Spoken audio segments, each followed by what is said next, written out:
Did you know that your attention is one of the most valuable things you own, and the whole world is competing for it?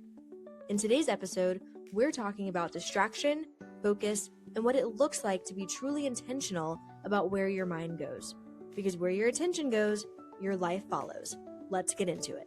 We are back with another episode of the Confident Kingdom Woman podcast. Laura Christian, Yes. what are we going to talk about today? We are going to talk about how to stay focused when everything in life is vying for your attention. That's a good topic. Because it's true. Everything, whether that be social media, friends, all types of just distractions that happen in our day-to-day life that unfortunately keep us from doing the things that God has called us to do. Absolutely. So, Laura, why do you think distractions are so detrimental to our lives? Yeah.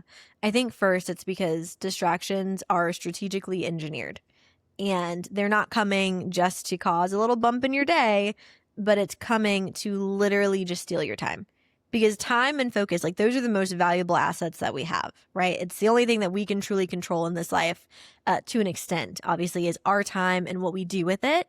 And so distractions are designed to take that. So when we think social media, right, you go onto an app and you're scrolling, and the algorithm behind it, all the bells and whistles behind how the app is engineered is strategically designed to keep you on the app. And so when we pause and think about that for a second, because I know sometimes we talk about algorithms, especially like as content creators, of like, how do you beat the algorithm so that you can get more reach?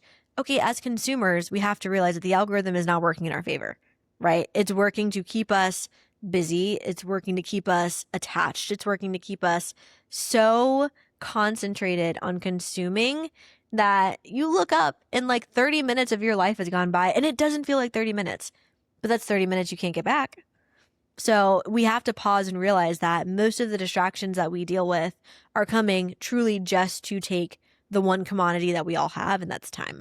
Yeah, and I think it's important that we see that not just from a natural perspective, but from a spiritual perspective as well. Yeah. Because we know that the enemy comes to steal, kill, and destroy. And one of the ways that he does that is when he steals our attention, when he steals our time. Yeah. And then that is just an open door for him to ultimately steal our destiny. Yeah. I mean, think about it. When we get so caught up, I love the word that you use, attention, because it's what it is. So a lot of times we're so caught up in consuming information, we're consuming things about other people's lives, we're consuming news that we know 99% of the time isn't positive. Then we wonder why am I stressed? Why am I anxious? Why am I questioning, the different things that are happening in my life? Well, it's because you're giving your attention over, you're giving your focus over. And to your point, the enemy knows what he's doing with that. I mean, think about it. Why are news alerts 99% of the time terrible? Because it feeds the rest of your day. Now you're stressed, worrying about something that's happening halfway across the world that you literally cannot do anything about.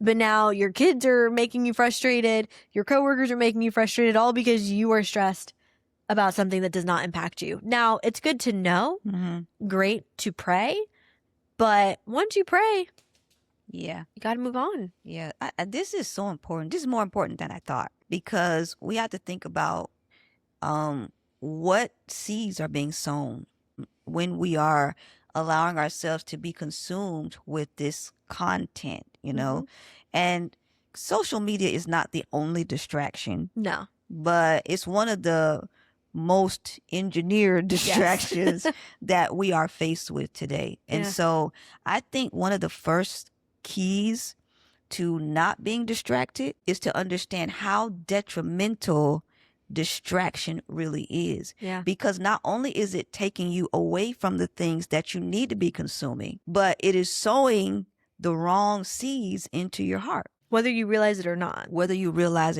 And eventually, if you keep doing that, you're going to start to see fruit in your life that you don't want to see because you've allowed these negative seeds from the world to be sown into your heart. Exactly. I'm glad that you mentioned that social media isn't the only distraction, because there are so many others. But what are some other common ones that come up in your life? Worry. Some distractions are external. Yep.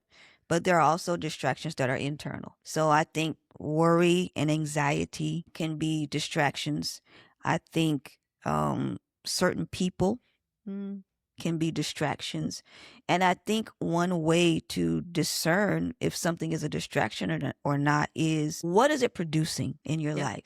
You know, is it producing the fruit of the spirit, or is it producing, fear or frustration Mm-hmm. or sin? Like what, Yeah. what is the fruit of my consumption, or what is the fruit of me giving my attention to this thing or to this person? That is so good.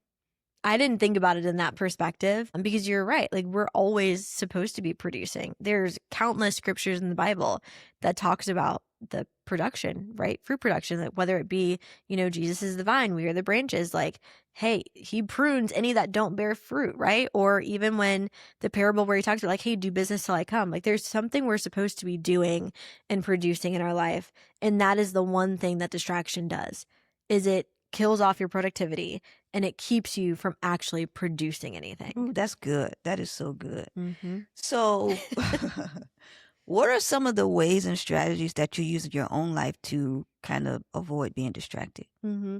Well, I'll be very honest and transparent. Like, I am not the best at this. Distraction definitely runs after me every single day. But one of the things that I do, at least, is I try to protect my mornings, because I know that, one, we've talked about this in previous episode, your habits and things that you do in the morning and evening set you up for success for the rest of the day. Right. So I try really hard to prioritize not scrolling and consuming anything before I, get up and have my quiet time and get up and like do something. So whether that's quiet time and I'm going to go work out, or just quiet time, I'm going to clean up around the house, like whatever it is that I'm doing before my day gets started, I try to minimize exposure to social media content, even my emails, because for some reason my emails are also a distraction. But that's one thing that I try to do. Another thing, and I know that you're going to talk about this, is just limit how much time you spend on social media. Mhm. Obviously, on our phones, most of us have access to our screen time.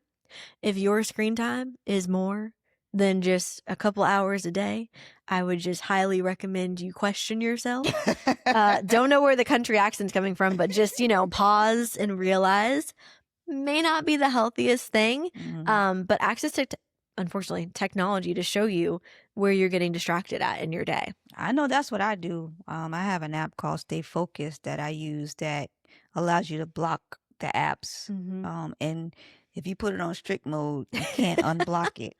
So that's what I use. The only problem with that, though, is sometimes it doesn't pick up until you open the app. But anywho, it works Mm-hmm. for the most part. Yeah. And it's got to be bad when you got to start using outside things.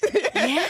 Yeah. Like, why is it not my discipline just not enough? Yeah. But it's because these platforms have been literally engineered Mm-hmm. to keep you on them. Yep. And I'm old enough to remember the time when we didn't have this. I fought tooth and nail back in 2002 not to get a smartphone, because I still had a flip phone. Wow. And I fought tooth and nail, but they, this phone company stopped making Yep. them, so you had to get Yep. you had to get a smartphone. Yep. And I went nearly a decade with no TV in my house. Mm-hmm. So, several years ago, it was much easier to live a distraction-free life than it is now. Yeah. But now, like, the distractions, they come find you. They do. They And so really we do. have to be that much more intentional about not allowing ourselves to be distracted. Mm-hmm. That's so good. And you're right. Like, it is very hard to.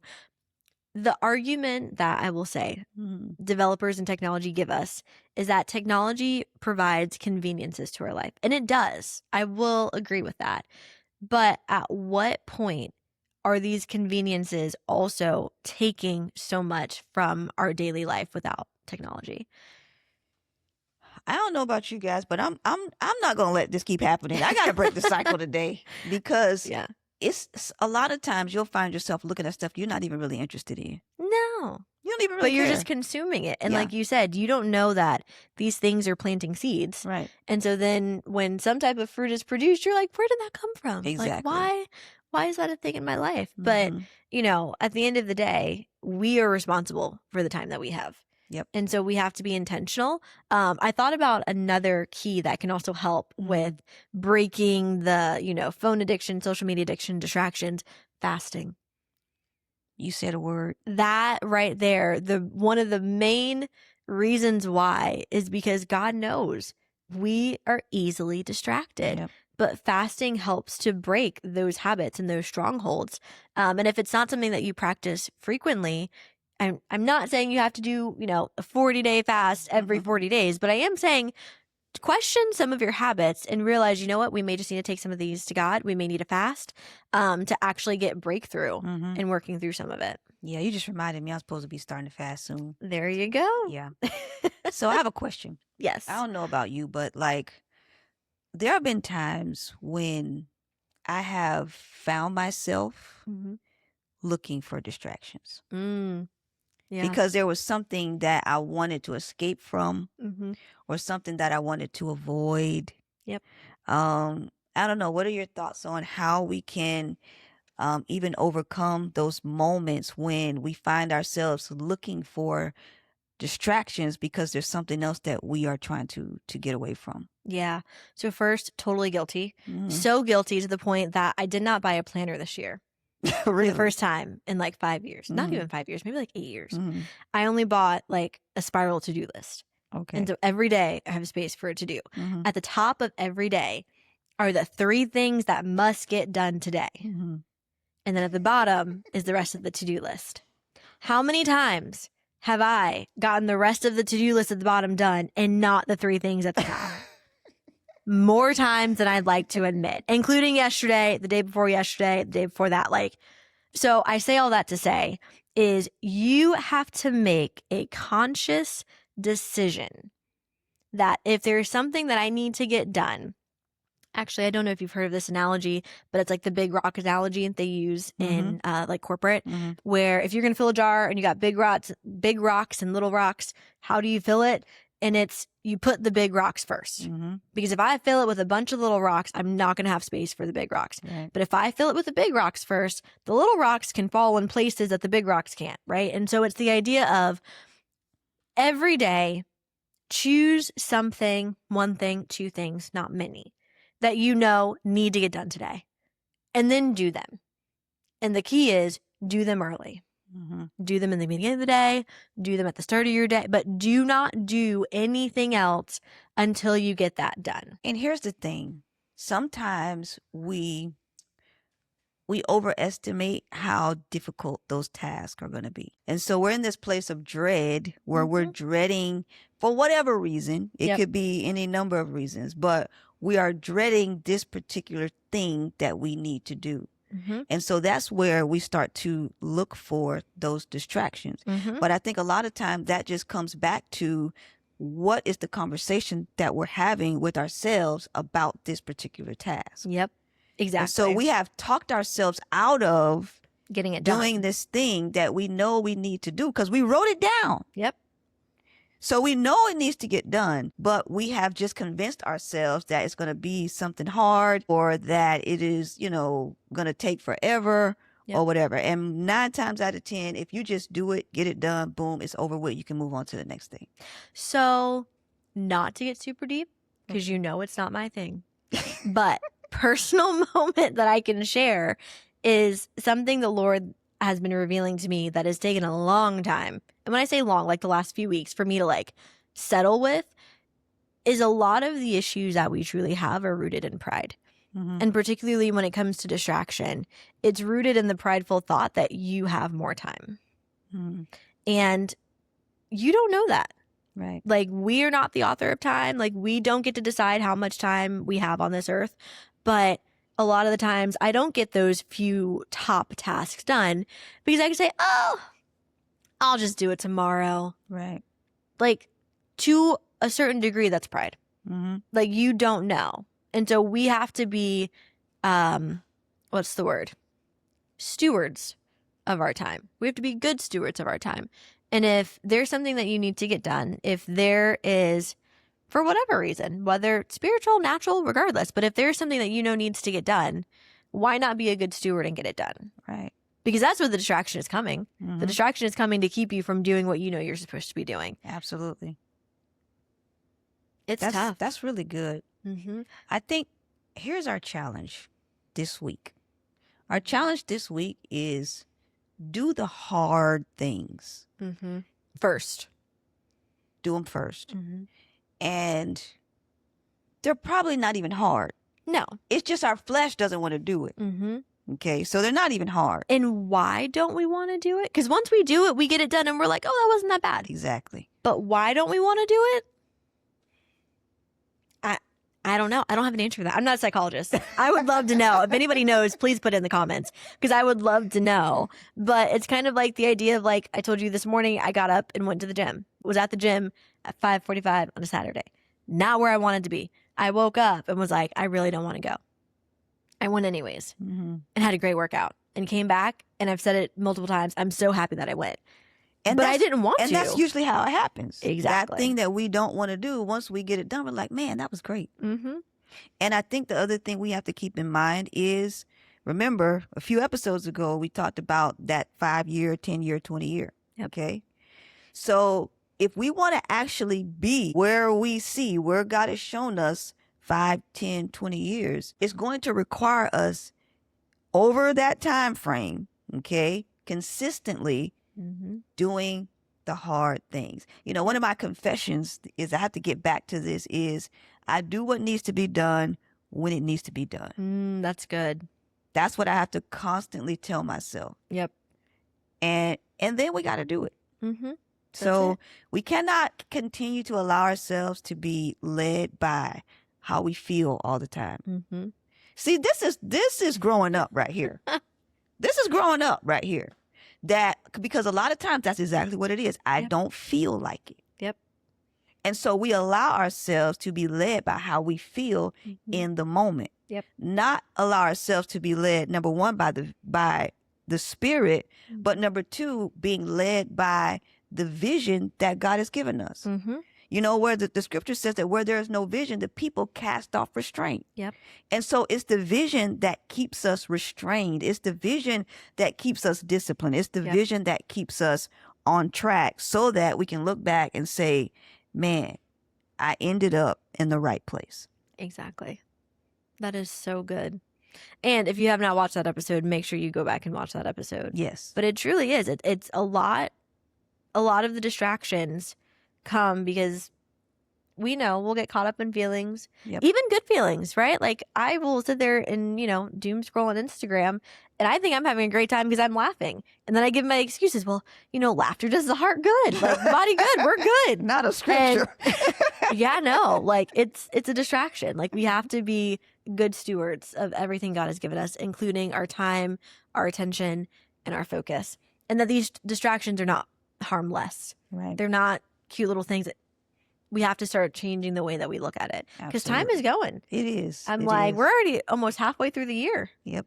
Which is wild to say out loud because I'm like, there's a lot that I need to get done before, Christmas comes back around. It's coming. It is coming. Go. So that's our challenge this week, y'all. Let's do the hard things. Let's do them first. And let's not allow the enemy to distract us and get us off of the path that God has laid out for us. Exactly. And remember that this is a daily practice. It's not going to just turn on overnight, but just with intention, day by day. And your challenge this week is do the hard thing first. Even if it's just one hard thing a day, do one hard thing a day. And all will be well. Yep. Perfect. All right, y'all. Again, another episode down, and this one blessed me too. Good. Hope it blessed you guys, and we'll see you all in the next one. Thanks for listening to this week's episode of the Confident Kingdom Woman podcast, where we're focused on building your faith, confidence, and discipline so you can fully step into the woman God created you to be. If this spoke to you, share it with another woman, and we'll see you in the next episode.